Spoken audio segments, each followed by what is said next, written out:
Welcome to my channel. আজকে আমি একটা বিরাট আপডেট নিয়ে আপনাদের সামনে উপস্থিত হয়েছি। পশ্চিমবঙ্গ রাজ্য সরকার মাননীয় মুখ্যমন্ত্রী শুভেন্দু অধিকারী রান্নাকর্মী হেল্পার অর্থাৎ রান্নাকর্মীরা ভাতা বাবদ যে টাকাটা পান তার উপর ১,০০০ টাকা বাড়িয়েছেন। এই ১,০০০ টাকা আপনারা কিভাবে পাবেন সেটা নিয়ে একটু বিস্তারিত আলোচনা করব। কারণ এই ভাতা নিয়ে অনেকে অনেক জিনিস বুঝতে পারছেন না। তার যে রেশিও আছে সেই রেশিও অনুযায়ী আমাদেরকে বুঝতে হবে। তাহলে আপনারা প্রতিটি স্কুলে কত করে টাকা পাবেন সেই হিসেবটা আজকে আমি আপনাদের সামনে তুলে ধরছি। চলুন বন্ধুরা, দেরি না করে সেই হিসেবটাতে আমরা একবার দেখে নিই। প্রাইমারি স্কুলে যেভাবে রান্নাটা হয়, প্রাইমারি স্কুলে, আমি হাই স্কুলের কথা বলছি না, প্রাইমারি স্কুল যে সংখ্যাতে ছাত্রছাত্রীদের হিসেবে টাকাটা দেয় সেটা হচ্ছে সিসিআইর সংখ্যা। যাই হোক, এর একটা হিসেব আছে, সেই হিসেবটা আমি আপনাদের সামনে তুলে ধরছি, দেখাচ্ছি। আমি এখানে দেখতে পাচ্ছেন আপনারা কুক কাম হেল্পার নিয়োগের ছাত্র রেশিও। এই ছাত্র রেশিওটা যদি আপনারা ঠিকভাবে বুঝতে পারেন তাহলে আপনারা হিসেবটাও বুঝতে পারবেন।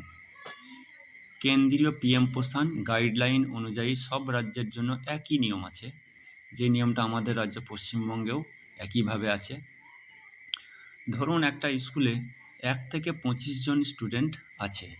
১ থেকে ২৫ জন যদি স্টুডেন্ট থাকে তাহলে একজন রান্নাকর্মীর ভাতা অ্যালট হবে। মানে একজনই রান্না করবে, সেই হিসাবে ভাতা অ্যালট হবে। তো আমাদের রাজ্যে একজনের হিসেবে ২,০০০ টাকা পাওয়া যায়। এর আগে ছিল ১৫০০ টাকা, এখন সেটা ৫০০ টাকা বেড়ে ২,০০০ টাকা হয়েছে। তাহলে ২৫-এর বেশি যদি হয়, ২৫ থেকে অর্থাৎ ২৬ থেকে ১০০ জন যদি হয়, তাহলে সেক্ষেত্রে ২ জন রান্নাকর্মী রান্না করতে পারবেন। তাহলে এই ২ জনের জন্য সেক্ষেত্রে টাকা আমাদের রাজ্যে এখন দিচ্ছে ২ দুগুণ ৪,০০০ টাকা। আর প্রতি ১০০ জন বৃদ্ধিতে আরও একজন করে পাবেন। তাহলে এখানে যদি ২০০ জন হয় কিংবা ১০০-র উপরে, অর্থাৎ ১০১ থেকে শুরু করে ২০০ জন পর্যন্ত যদি কোনো স্কুলের স্টুডেন্ট থাকে তাহলে সেক্ষেত্রে ৩ জন রান্না করবেন। আর ২০১ থেকে শুরু করে আপনার যদি ৩০০ পর্যন্ত হয়, এখানে ২৫০ জন আছে, যাই হোক ৩০০ পর্যন্ত হয়, তাহলে সেখানে ৪ জন রান্না করবেন। সেক্ষেত্রে এখন পাচ্ছেন, অর্থাৎ বর্তমান স্কুলে সেই হিসেবে পাচ্ছেন ৪ জন হলে ৮,০০০ টাকা, ৩ জন হলে ৬,০০০ টাকা, ২ জন হলে ৪,০০০ টাকা, আর ১ জন হলে ২,০০০ টাকা। এখন এই যে ১,০০০ টাকা বাড়লো, এই ১,০০০ টাকা কোন সিস্টেমে বাড়লো, এই সিস্টেমটা একটু আমাদের ভালো করেই বুঝে নিতে হবে। মাথায় রাখতে হবে যে এটা একজনের করে অ্যালট। মুখ্যমন্ত্রী যেটা ঘোষণা করেছেন সেটা হচ্ছে একজনের অ্যালট, অর্থাৎ স্কুলে যদি আপনার ১ থেকে ২৫ জনের মতো ছাত্র থাকে তাহলে আপনি একজনের অ্যালট পাবেন। অর্থাৎ ২,০০০ পাচ্ছিলেন, সেটা আপনারা ৩,০০০ পাবেন। এটুকু ক্লিয়ার হলো নিশ্চয়ই। এরপরে আমি আরেকটা দেখাচ্ছি। এই যে এখানে যেটা আছে যে কুক কাম হেল্পার ২,০০০ টাকা পায় মাসিক অনারিয়াম। তাহলে এক্ষেত্রে কেন্দ্র দেয় ৬০০ টাকা আর রাজ্য দেয় ১৪০০ টাকা। তাহলে মোট পাচ্ছে ২,০০০ টাকা। এটা ২০১৯ সাল থেকে একই নিয়মে আছে এবং ১২ মাস যে আপনাদের কাজ হয় তার মধ্যে আপনারা ১০ মাসের ভাতা পান বা অনারিয়াম পান। এই ১০ মাসের ভাতা আপনারা এখনও পাবেন। তাহলে এক্ষেত্রে রাজ্য সরকার যে ১,০০০ টাকা বাড়িয়েছে সেটাই ১৪০০ জায়গায় হবে আপনার ২৪০০, আর কেন্দ্র সরকারের ৬০০ নিয়ে মোট হবে আপনাদের ৩,০০০ টাকা।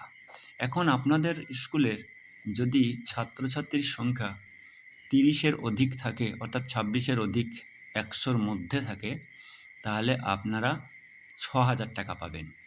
যদি ১০০ প্লাস হয়, অর্থাৎ ১০০-র বেশি ছাত্রছাত্রী থাকে, তাহলে সেক্ষেত্রে আপনারা ৯,০০০ টাকা পাবেন। আপ টু ২০০ স্টুডেন্ট পর্যন্ত আপনারা ৯,০০০ টাকা পাবেন। যাই হোক, এটুকু আপনারা বুঝতে পেরেছেন, এটুকুই যথেষ্ট।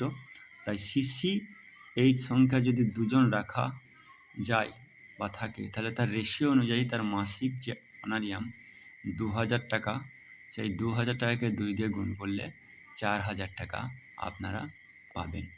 যাই হোক বন্ধুরা, এই হিসেবটা আপনারা নিশ্চয়ই বুঝতে পেরেছেন।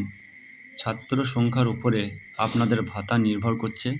অনেকে ভাবছিলেন যে তাই তো, আমরা 10 জন রান্না করছি, তাহলে আমাদের 100 টাকা করে হয়তো বাড়লো। অনেকে ভাবছিলেন যে আমরা 5 জন রান্না করতে যাই, তাহলে আমাদের 200 টাকা করে বাড়লো। না, আপনারা সেটা ভাববেন না, কারণ এটা স্টুডেন্ট রোল অনুযায়ী কাজ হবে। 25 জন যদি আপনার ছাত্র থাকে, তাহলে একজন, তো কোনো স্কুলে 25 জন থাকতেই পারে। তো যাই হোক, আপনারা এই হিসেবটা ভালোভাবে বুঝে নিয়েছেন। একজনের জন্য অ্যালট হচ্ছে আপনার 2000 টাকা, অর্থাৎ 20 থেকে 25 জন স্টুডেন্ট। এই স্টুডেন্ট অনুপাতটা আপনারা সবসময় খেয়াল রাখবেন। আপনার স্কুলে কত টাকা পাচ্ছেন সেই হিসেবটা আপনারা করে নেবেন, তাহলেই বুঝতে পারবেন যে কজনের পাচ্ছি।